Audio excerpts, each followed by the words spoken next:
ನಮಸ್ಕಾರ ರೀ ಎಲ್ಲರಿಗೂ. ಇವತ್ತು ನಮ್ಮ ನಾದಿನಿ ಮಾಡಿರೋಂಥ ಬದ್ನಿಕಾಯಿ ಬೋಂಡಾನ ಹೆಂಗೆ ಮಾಡೋದು ಅಂತ ತೋರ್ಸಾಕತ್ತೀನಿ. ಆಕೆ ಮುಂಚೆ ನನಗೆ ಮಾಡಿ ತಿನ್ಸಿದ್ಲು, ಅದು ಟೇಸ್ಟ್ ಭಾಳ ಚಲೋ ಬಂದತಿ ಅಂತಂದು ಹೇಳಿ ಮತ್ತು ವಿಡಿಯೋ ಮಾಡಿ ನಿಮಗೂ ತೋರ್ಸೋಣ ಅಂತಂದು ಹೇಳಿ ಈ ವಿಡಿಯೋನ ಶೇರ್ ಮಾಡಾಕತ್ತೇನೆ ರೀ.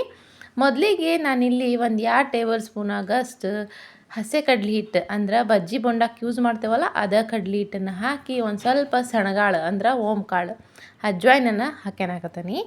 ಅದಕ್ಕೆ ರುಚಿಗೆ ಎಷ್ಟು ಬೇಕಲ್ಲ ಅಷ್ಟು ಉಪ್ಪು ಹಾಕ್ಯಂಡು ಚಂದಾಗ ಡ್ರೈ ಮಿಕ್ಸ್ ಮಾಡ್ಕೋಬೇಕ್ರಿ. ಹಿಂಗೆ ಡ್ರೈ ಮಿಕ್ಸ್ ಮಾಡ್ಕೊಬೇಕಾದ್ರೆ ಒಂದು ಸ್ವಲ್ಪ ಅಕ್ಕಿ ಹಿಟ್ಟು ಹಾಕ್ಯಂದ್ರೂ ಭಾಳ ಚಲೋ ಬರ್ತವೆ, ಕ್ರಿಸ್ಪಿಯಾಗಿ ಭಾಳ ಚಲೋ ಬರ್ತವೆ. ಆದ್ರೆ ಅಕ್ಕಿ ಹಿಟ್ಟು ಖಾಲಿ ಆಗಿತ್ತು ಅಂತಂದು ಹೇಳಿ ಅದನ್ನ ಸ್ಕಿಪ್ ಮಾಡಾಕತ್ತಾನೆ. ಹಿಂಗೆ ಡ್ರೈ ಮಿಕ್ಸ್ ಮಾಡಿಂದ ಸ್ವಲ್ಪ ನೀರು ಹಾಕ್ಯಂಡು ಚಂದಾಗ ಗಂಟಿಲ್ದಂಗೆ ಕಲ್ಸ್ಕೋಬೇಕು ನೋಡ್ರಿ. ಗಂಟಿಲ್ದಂಗೆ ಕಲ್ಸ್ಕೊಂಡ್ರೆ ಭಾಳ ಚಲೋ ಬರ್ತವೆ.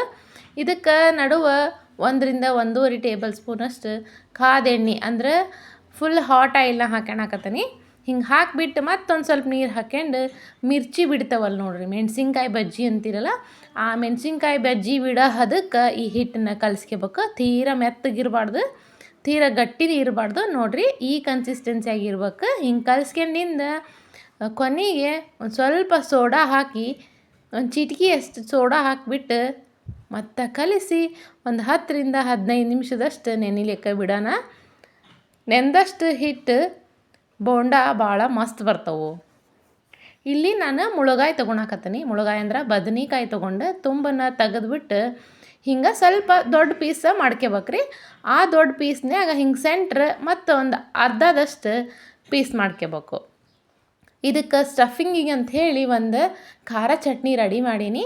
ಅದಕ್ಕೆ ಹಸಿರು ಮೆಣಸಿನ್ಕಾಯಿ, ಜೀರಿಗೆ, ಉಪ್ಪು, ಕರಿಬೇವು, ಕೊತ್ತಂಬರಿನ ಹಾಕಿ ಚಂದಾಗ ಮಿಕ್ಸಿನಾರು ಹೊಡೀರಿ, ಇಲ್ಲದ್ರೆ ಕಲ್ಲಾಗರ ತಿರ್ಕೊಂಡ್ರೆ ಭಾಳ ಮಸ್ತ್ ಇರ್ತೈತಿ. ಇದನ್ನು ಈ ಮುಳುಗಾಯಿ ಒಳಗೆ ಸೆಂಟ್ರ್ನ್ಯಾಗ ಸ್ಟಫಿಂಗ್ ಮಾಡ್ಬೇಕು. ಸ್ಟಫಿಂಗ್ ಮಾಡಿ ಮುಂಚೆ ಏನು ಹಿಟ್ಟು ಕಲಸಿರ್ತವಲ್ಲ ಆ ಹಿಟ್ಟಿನ್ಯಾಗ ಈ ಬದ್ನಿಕಾಯಿ ಎದ್ದು ಹಿಂಗೆ ಬೋಂಡಾನ ಬಿಡ್ಬೇಕು ನೋಡ್ರಿ. ಬಿಟ್ಟ ತಕ್ಷಣ ಹೆಂಗೆ ಉಬ್ಬುತ್ತವೆ ಅನ್ನೋದು ಭಾಳ ಮಸ್ತ್ ಬಂದತ್ತಲ್ಲ. ನೋಡೋದ್ಲಿಗೆ ನಿಮಗೂ ತಿನ್ಬೇಕಂತ ಅನ್ಸೈತಿ, ಹೌದಿಲ್ರಿ? ಹೌದು ಅನ್ನೋದಾದ್ರೆ ಖಂಡಿತವಾಗ್ಲೂ ಇದನ್ನು ಮಿಸ್ ಮಾಡ್ದಂಗೆ ನೀವು ಟ್ರೈ ಮಾಡಿ ಟೇಸ್ಟ್ ಹೆಂಗೆ ಬಂತಂದು ಹೇಳಿ ಕಮೆಂಟ್ ಮಾಡಿ ತಿಳಿಸ್ರಿ. ನೋಡಿರಿ, ಇಷ್ಟು ಮಸ್ತಾಗಿರೋ ಬೋಂಡ ಬೇಕಂದ್ರೆ ಈ ಪ್ರಾಸೆಸ್ನ ಯೂಸ್ ಮಾಡ್ಕೊಂಡು ನೀವು ಬದ್ನಿಕಾಯಿ ಬೋಂಡಾನ ರೆಡಿ ಮಾಡ್ಕೊಳ್ರಿ. ನಿಮಗೂ ಈ ರೆಸಿಪಿ ಇಷ್ಟ ಆತಂದ್ರೆ ಖಂಡಿತವಾಗ್ಲೂ ಲೈಕ್ ಮಾಡಿರಿ, ಶೇರ್ ಮಾಡಿರಿ, ಸಬ್ಸ್ಕ್ರೈಬ್ ಮಾಡಿರಿ. ಹಂಗೆ ಪಕ್ಕದಾಗಿರೋ ಬೆಲ್ ಐಕನ್ನ ಪ್ರೆಸ್ ಮಾಡಿರಿ. ಸದಾ ನಮ್ಮ ಚಾನಲ್ಗೆ ಹಿಂಗೆ ಸಪೋರ್ಟ್ ಮಾಡ್ಕೊತಾನೆ ಇರ್ರಿ. ಧನ್ಯವಾದಗಳು.